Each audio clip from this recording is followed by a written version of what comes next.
I always wanted to do that. Good morning. It was a surprise last Sunday when Father Peter announced that I would be the preacher today. He had to apply a little Peter pressure to get me to agree to do it. He succeeded, and here I am. I won't be talking about the readings today, which are chock full of messages. I'll be talking about two brief but meaningful episodes in my life with Christ. It's 1955. I had just graduated from college. I'm a young ROTC commissioned second lieutenant in the United States Air Force. I was very confident, probably cocky. In my junior year of college, I had agreed to be in the pilot program, although at that point I had never been in a plane nor flown in a plane. Moving ahead to early October 1956, I was in the 10th month of a 12-month pilot training program to earn my wings. I had completed primary flying school in Florida, flying the Piper Cub and the T-6, both propeller-driven aircraft. In July, I had moved on to the T-33, a single-jet engine aircraft, a two-seater, a pilot, and a room for the student. This was in Laredo, Texas. This program was also 6 months. So in October, I was more than halfway through earning my wings. I was doing very well. At least that's the way I saw it. I had learned the basics of flying jets, takeoffs, landings, stalls, formation flying, aerobatics. In October, we were beginning the instrument phase of flying. This is when you had a canvas hood pulled over the cockpit, so you couldn't see anything but the instrument panel. You had to fly certain patterns on instruments under the hood. Keep in mind, this is 1956. We didn't have the sophisticated navigational equipment then that we have today. We had no GPS, we had nothing. We relied primarily on old, antiquated navigational equipment, some of which had been in use since the 1930s. Clearly, the speed of jets made this equipment nearly totally obsolete. Nonetheless, it was all we had, but it made instrument flying difficult. Now this is the way the flight school system worked. After each flight, the instructor passed you or flunked you. You got a pink slip. 3 consecutive pink slips, and you were ordered to have a check flight with an impartial instructor pilot from headquarters. If you flunked that test, you were out of the program. In our class, our washout rate was about 2/3. We started with 90, and about 30 completed the course successfully. Now back to me. As mentioned, I was doing well, I thought. Then one bright early October Monday morning, I got a pink slip, followed quickly by 2 more on 2 consecutive days. That meant that I had to go for a check flight. In less than a week, I could be out of flight school. By the way, the rumor was once you were out of the program, you were sent to the so-called DEW line. Remember, this is Cold War time. A series of radar stations along the Arctic Circle, constantly waiting or watching radar screens for approaching Russian aircraft. And I had no interest in doing that. I was devastated to get 3 pink slips. The chances of passing the check flight were next to 0. From what I had heard, no one had passed a check flight in over 10 years. I don't know if that statement is correct. The night before the check flight was the worst night of my life. The humiliation of flunking out of flight school consumed me. Probably tears, little sleep, restless, the whole works. Then I thought I should pray. At that point, I had drifted away from the church, so praying wasn't part of my routine. However, I prayed and prayed and prayed, asking Jesus for help. To be honest with you, I begged Jesus to help me. I know you shouldn't beg Jesus for anything, but I was desperate. I must have prayed for hours. The next morning, I was scheduled for the check flight. When I awoke from the very restless night, to my amazement, I was fully energized. A strange confidence overwhelmed me. Rather than being scared and fearful, I felt this was going to be my day. I dressed in my flight suit the next morning, had a light breakfast, and reported to headquarters as ordered. A young man introduced himself to me, a first lieutenant who said he was a check pilot. Then I got scared. Would he wash me out of the program? We then proceeded to the flight line in our assigned aircraft, and I began the pre-flight check. Once again, I regained my confidence, and I told the lieutenant that all was ready for our flight. Well, without telling the details of what happened when we were airborne, everything went well. No errors, no hesitation in doing the prescribed maneuvers. The instrument portion of the flight was perfect. I truly had special powers that morning. And by the way, my landing was textbook perfect. We taxied back to the tarmac, parked the plane, and shut the engine off. We both hopped out of the plane. There was an awkward moment of silence as he started to write up his report. I stood there watching him write, and it seemed like hours to me, but it was probably only 5 minutes. The lieutenant finally said, and I quote, "You passed." That's all he said. I saluted him, and he returned my salute, and he walked away. But that wasn't the end. His recommendation had to be approved in headquarters. I returned to the barracks not knowing where I stood. Several hours later, I was summoned to headquarters again, where I was formally advised that I had passed and that I could stay in flight school. But I had to be reassigned to another unit. The outcome of that flight test was beyond my wildest dreams, considering what I had gone through the night before.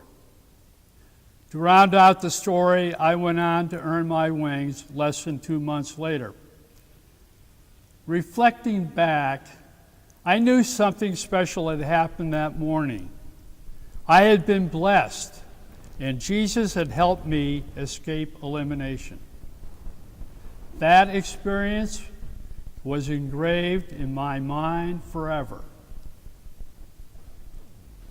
The energy from that experience lay dormant for some time. Then, in November 1992, Roland Jones, our rector then, called me into his office and offered me the senior warden position here at St. Mark's. I had been on the vestry, but to be senior warden, I was totally flabbergasted. I told him I would think it over. That night, I recalled the check flight help I had asked for from Jesus and his response. I prayed again for guidance. I determined while praying that the senior warden position was my opportunity to further service his church. The next day, I accepted the offer to be senior warden.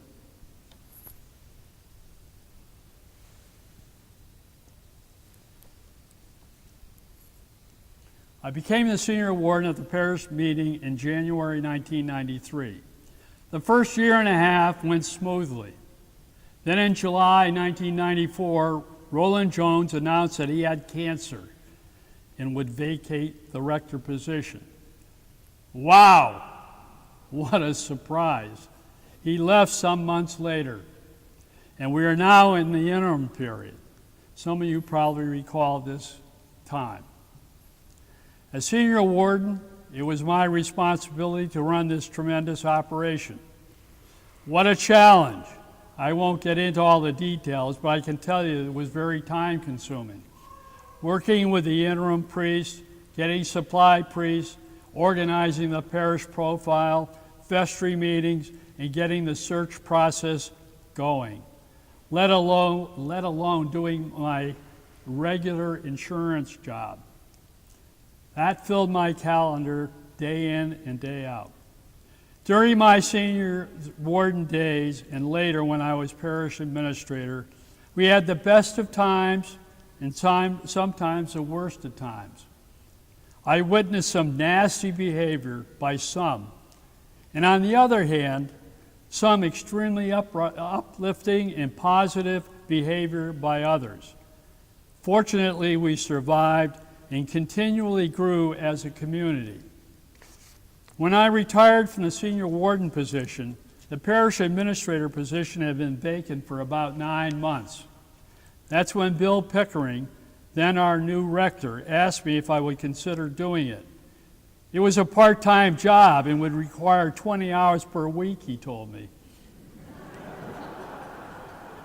I decided to do it. But I was smart. I started 2 days after Mayfair. I've been the parish administrator for now almost 19 years. It's no longer a 20-hour-a-week job. As far as I'm concerned, it was never a 20-hour-a-week job. During my tenure, we have conducted 3 successful capital campaigns and balanced the budget for the last 8 consecutive years. Many capital projects were completed, such as building up the endowment fund significantly, purchasing and selling several rectories, installing air conditioning in this nave, in this very space. And now we're in the process of building the Center for Ministry. Overall, a very positive and productive period in St. Mark's history. These successes are not attributable to any one person, certainly not me. We have been blessed with outstanding and dedicated lay and clergy leadership. A listing of those who served in leadership positions from 1989 to this day, the period from when I started on the vestry until today, are listed in the back of your bulletin. It's a very impressive list. I'm just going to mention the senior and junior wardens by name. They are deserving recognition. Please hold applause. Ann Fuller, Don Hamilton, the late Vern Tunham, the late Damon Smith, Allison Grusecki, Kate Adamson, Katie Roach, Steve Wyckoff, Jill Sekulis, Ed Shorkey, Phil Ristifo, Nancy Cox, Paul Reese, David Shea, and Sam March. I would be remiss if I didn't mention at least one dedicated and faithful treasurer who served this parish with distinction for a number of years, Tom Berardino. After 4 years of being in an interim period, 2008 was a magic year and the turning point for St. Mark's.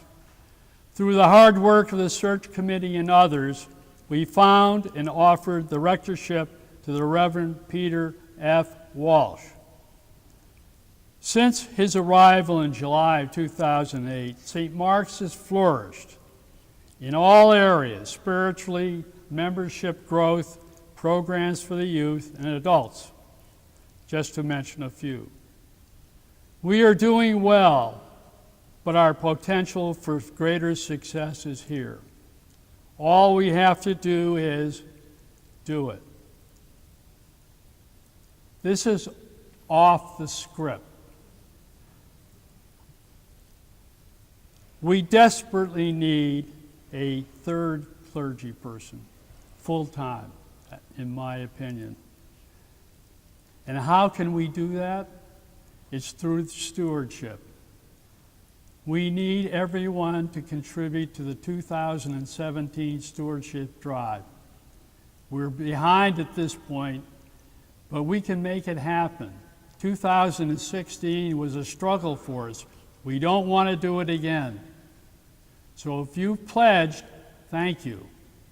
If you haven't pledged, please pledge now.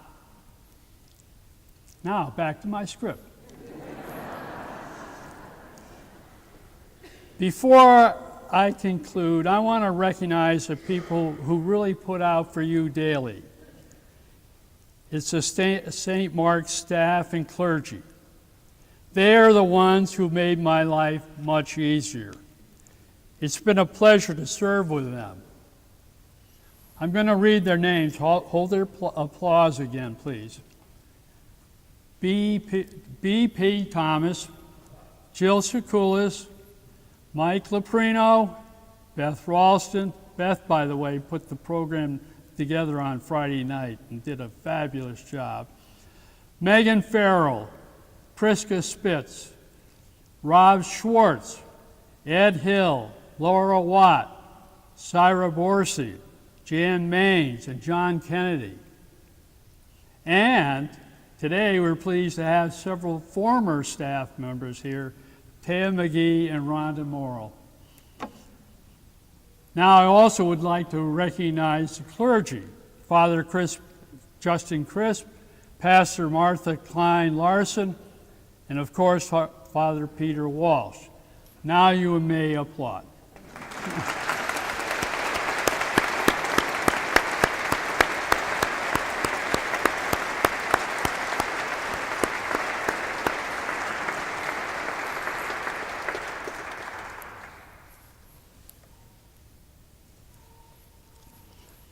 Now, you the parish, you have made our send-off so special. This has been one of the best moments that Molly and I have had in our 60-year marriage. The staff luncheon on Thursday, the incredible DePatie party on Friday night, and now the opportunity to speak to you from the pulpit today. We will never forget it. Molly and I are indebted to you all. Thank you. Thank you. So as Molly and I, say farewell, by the way, we're not leaving New Canaan, nor the parish. I am happy to say that the parish is in excellent shape. My prayers for continued success for this magnificent will continue. Thank you.